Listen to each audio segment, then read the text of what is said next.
នៅក្នុងពិធីចូលឆ្នាំថ្មីប្រពៃណីជាតិខ្មែរយើងបានដែលប្រព្រឹត្តទៅនៅចាំពីថ្ងៃទី14រហូតដល់ថ្ងៃទី16បាទខែមេសាឆ្នាំ2025នេះគឺយោងទៅតាមរបាយការណ៍របស់ក្រសួងទេសចរបានលើកឡើងថាគឺភ្ញៀវបានកើនឡើងរហូតដល់23លាន97ម៉ឺនបាទ7441នាក់បាទគឺនៅទូទាំងប្រទេសណាបាទគឺមានការកើនឡើងបាទបើធៀបជាមួយនឹងឆ្នាំ2024គឺកើនឡើងបើលើសចំនួនគឺកើនឡើង 9.9% បាទយោងតាមរបាយការណ៍របស់ក្រសួងទេសចរនៅថ្ងៃទី17ខែមេសាឆ្នាំ2025បានឲ្យដឹងថាភ្ញៀវទេសចរនិងបងប្អូនប្រជាពលរដ្ឋដែលបានធ្វើដំណើរកម្សាន្តនៅទូទាំងប្រទេសបាទមានចំនួនប្រមាណប្រហែលជាបាទ23លាន97ម៉ឺន7441នាក់បាទគឺមានការកើនឡើងជាងនៅកាលពីឆ្នាំបាទ2024បាទដោយឡែកគឺសម្រាប់រយៈពេល3ថ្ងៃនៃពិធីចូលឆ្នាំខ្មែរហ្នឹងគឺបាទមានរាជធានីខេត្តចំនួន5ដែលទទួលបានចំណាត់ថ្នាក់ក៏ដូចជាទទួលបាននៅ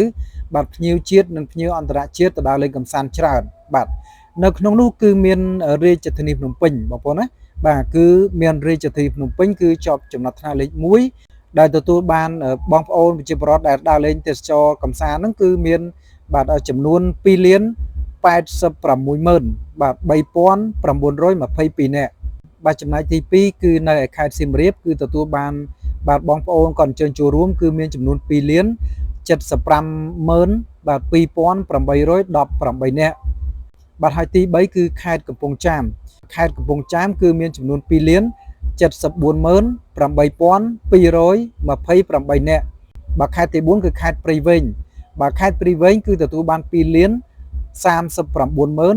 4343នាក់បាទហើយខេត្តបន្តចុងក្រោយគឺខេត្តបាត់ដំបងបងប្អូនណាបាទគឺខេត្តបាត់ដំបងទទួលបាន1លាន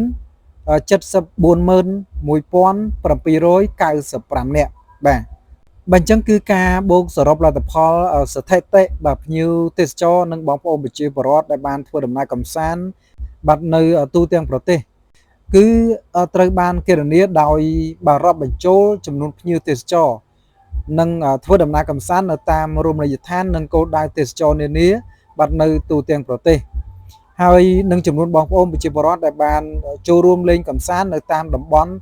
ទីតាំងសំខាន់ដែលមានការរៀបចំកម្មវិធីសង្ក្រាន្តបាទនិងព្រឹត្តិការណ៍ទេសចរកម្សាន្តផ្សេងផងដែរបាទជាមួយគ្នានេះផងដែរគឺក្រសួងទេសចរបានកត់សម្គាល់ផងដែរថាចរន្តភ្ញៀវបាទទេសចរដ៏ច្រើននេះគឺបានបង្កើតជាផលប្រយោជន៍បាទសេដ្ឋកិច្ចដ៏ច្រើនទាំងនៅថ្នាក់ជាតិក៏ដូចជានៅថ្នាក់ក្រោមជាតិផងដែរដូចជាបណ្ដាសណ្ឋាគារនិងសេវាបាទស្នាក់នៅទេសចរភោជនីយដ្ឋានអាហារដ្ឋាននិងរមណីយដ្ឋានទេសចរគឺស្ទើរតែបាទគ្រប់ខេត្តក្រុងហើយគឺទទួលបានភ្ញៀវស្ទើរតែបាទពេញ 100% តែម្ដងហើយនៅក្នុងនោះគឺវិស័យឯកជនគឺមានការបាទក្តីរំភើបរីករាយនិងបានបង្ហាញនៅបាទសោកទិដ្ឋាននិយមខ្ពស់ចំពោះការអភិវឌ្ឍលើមាគ៌ាដ៏ត្រឹមត្រូវរបស់ខាងវិស័យទេសចរកម្ពុជាផងដែរបាទជាមួយគ្នានេះផងដែរគឺនៅតាមខេត្តផ្សេងក៏ដូចជាតំបន់ជាច្រើននោះគឺមានការបាទត្រួតពិនិត្យពីខាងកម្លាំងប៉ូលីសក៏ដូចជាកម្លាំងសន្តិសុខផ្សេងឬក៏ប្រជាការពារក៏មានការដាក់នៅយាមកាមឲ្យបានល្អក៏ដូចជាការមើលថែទាំបងប្អូនប្រជាពលរដ្ឋបាទទាំង